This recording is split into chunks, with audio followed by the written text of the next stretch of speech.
എല്ലാവർക്കും മല്ലീസ് ഹാപ്പി വേൾഡിലേക്ക് സ്വാഗതം. ഇന്നത്തെ വീഡിയോ വളരെ എളുപ്പത്തിൽ തയ്യാറാക്കാൻ പറ്റുന്ന ഒരു ഇൻസ്റ്റൻറ്റ് ഉണ്ണിയപ്പത്തിൻ്റെ റെസിപ്പിയാണ്.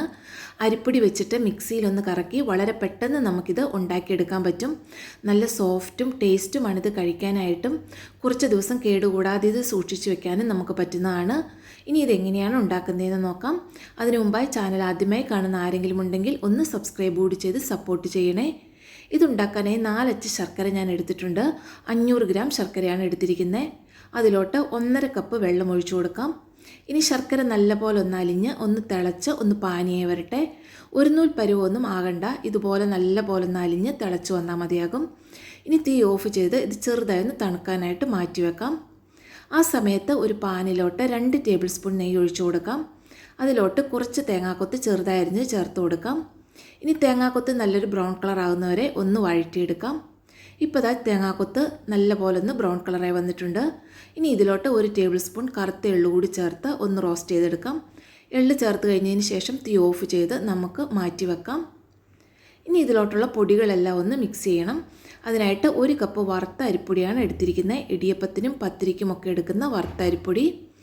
അതിലോട്ട് 1 കപ്പ് മൈദമാവ് കൂടി ചേർത്ത് കൊടുക്കാം. ഇനി ഒരു 1/4 കപ്പ് റവ കൂടി ഇതിലോട്ട് ചേർത്ത് കൊടുക്കുന്നുണ്ട്. 1/2 ടീസ്പൂൺ ഉപ്പും കൂടി ചേർത്ത് കൊടുക്കാം. ഇനി ഇതെല്ലാം കൂടി നല്ലപോലെ ഒന്ന് മിക്സാക്കി എടുക്കാം. പൊടികളെല്ലാം ഇതുപോലെ ഒരു വിസ്ക് വെച്ചിട്ട് നല്ലപോലെ ഒന്ന് മിക്സാക്കി എടുക്കണം. ഇനി ഇതിലോട്ട് നമ്മൾ നേരത്തെ റെഡിയാക്കി വെച്ച ശർക്കരപ്പാനി ചേർത്ത് കൊടുക്കാം. ഞാനിപ്പോൾ ശർക്കരപ്പാനിയുടെ പകുതി ഭാഗത്തോളം ചേർത്ത് കൊടുക്കുന്നുണ്ട്. ചെറു ചൂടോടെയെങ്കിലും ശർക്കരപ്പാനി ചേർത്ത് കൊടുക്കണം. ഒത്തിരി തണുത്ത് പോയ ശർക്കരപ്പാനി ചേർത്ത് കൊടുക്കരുത്. ഇനി തണുത്ത് പോയിട്ടുണ്ടെങ്കിൽ ഒന്ന് ചൂടാക്കിയതിന് ശേഷം ഒഴിച്ചു കൊടുക്കാവുന്നതാണ്. ശർക്കരപ്പാനി കൂടി ചേർത്ത് നല്ലപോലെ ഒന്ന് മിക്സാക്കി എടുക്കാം. ചൂട് ശർക്കരപ്പാനി ചേർത്ത് കൊടുക്കുന്നുണ്ട് കട്ട കെട്ടാൻ എളുപ്പമാണ്. അതുകൊണ്ട് പെട്ടെന്ന് തന്നെ ഇളക്കി മിക്സാക്കി എടുക്കണം. ഇനി ഇതിലോട്ട് ബാക്കിയുള്ള ശർക്കരപ്പാനി കൂടി ഞാൻ ചേർക്കുന്നുണ്ട്. ഒരു 1/4 കപ്പ് മാറ്റി വെച്ചിട്ട് ബാക്കിയുള്ളതാണ് ചേർത്ത് കൊടുത്തിരിക്കുന്നത്. ഒരു 1/4 കപ്പ് ശർക്കരപ്പാനി ഞാൻ മാറ്റി വെച്ചിട്ടുണ്ട്. ഇനി ഇതെല്ലാം കൂടി നല്ലപോലെ ഒന്ന് മിക്സാക്കി എടുക്കാം. ഒട്ടും കട്ടകളില്ലാതെ നല്ലപോലെ ഒന്ന് മിക്സാക്കി എടുക്കണം. ഇപ്പോൾ കുറച്ച് തിക്കായിട്ടായിരിക്കും ഉണ്ടാവുക, അത് കുഴപ്പമില്ല. ഈ ഒരു കൺസിസ്റ്റൻസിയിൽ ആ റവയൊക്കെ ഒന്ന് കുതിർന്നു വരട്ടെ.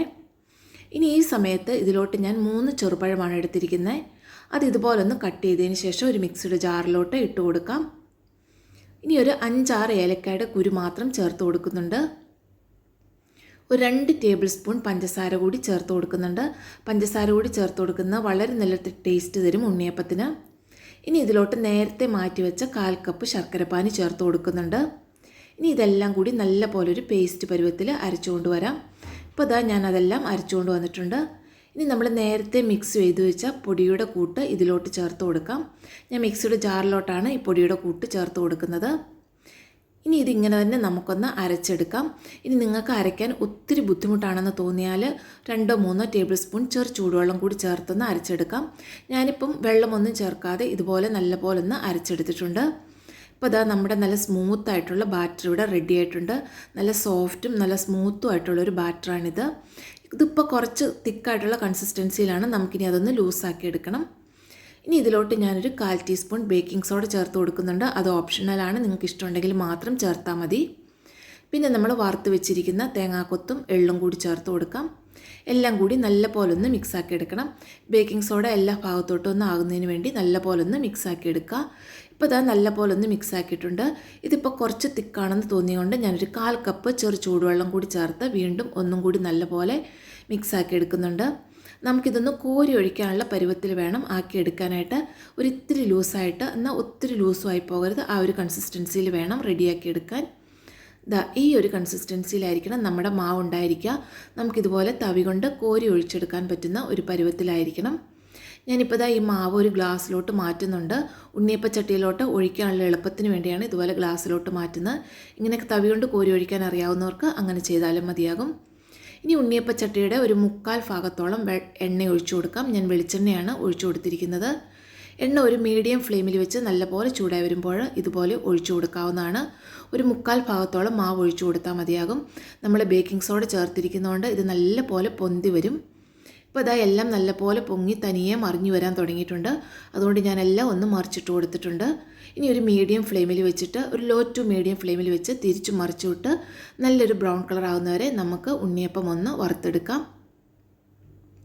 ഇപ്പോൾ ഇതാ ഉണ്ണിയപ്പം നല്ലപോലെ ആയിട്ടുണ്ട്. ഇനി നമുക്കിത് എണ്ണയിൽ നിന്ന് കോരി മാറ്റാവുന്നതാണ്. ബേക്കിംഗ് സോഡ ചേർത്തിരിക്കുന്നതുകൊണ്ടാണ് ഉണ്ണിയപ്പം ഇത്രയും വീർത്ത് വന്നിരിക്കുന്നത്. ബേക്കിംഗ് സോഡ ചേർക്കാതെ ഉണ്ടാക്കിയാൽ ഉണ്ണിയപ്പം ഇത്രയും വീർത്ത് വരത്തില്ല. പക്ഷേ ടേസ്റ്റിൻ്റെ കാര്യത്തിലെല്ലാം നല്ലതായിരിക്കും. നിങ്ങൾക്ക് ഇഷ്ടമുണ്ടെങ്കിൽ മാത്രം ബേക്കിംഗ് സോഡ ചേർത്ത് കൊടുത്താൽ മതിയാകും. അല്ലാതെ ഉണ്ടാക്കിയാലും കുഴപ്പമൊന്നുമില്ല. നല്ല പെർഫെക്റ്റ് ആയിട്ട് തന്നെ നമുക്ക് കിട്ടും. ഇത്രയും പൊന്തി വരത്തില്ല എന്ന് മാത്രമേ ഉള്ളൂ. ഇപ്പം ഞാൻ മുഴുവനും കോരിയെടുത്തിട്ടുണ്ട്. ഇനി ബാക്കിയുള്ളത് കൂടി ഇതിലോട്ട് ഒഴിച്ച് നമുക്ക് ഉണ്ടാക്കിയെടുക്കാം. ഞാനിപ്പോൾ ഉണ്ടാക്കിയെല്ലാം വെച്ചിട്ടുണ്ട്. നല്ല സോഫ്റ്റ് ആയിട്ടുള്ള നല്ല പെർഫെക്റ്റ് ആയിട്ടുള്ള ഉണ്ണിയപ്പമാണ് നമുക്ക് കിട്ടിയിരിക്കുന്നത്. നല്ല ടേസ്റ്റാണ് ഇത് കഴിക്കാനായിട്ടും. വളരെ പെട്ടെന്ന് ഉണ്ടാക്കാനും പറ്റും. എല്ലാവരും ഒന്ന് ട്രൈ ചെയ്ത് നോക്കുക. വീഡിയോ ഇഷ്ടമായെങ്കിൽ ചാനൽ സബ്സ്ക്രൈബ് ചെയ്യുക, ലൈക്കും കമൻറ്റും ചെയ്യുക. എല്ലാവർക്കും നന്ദി. Thank you.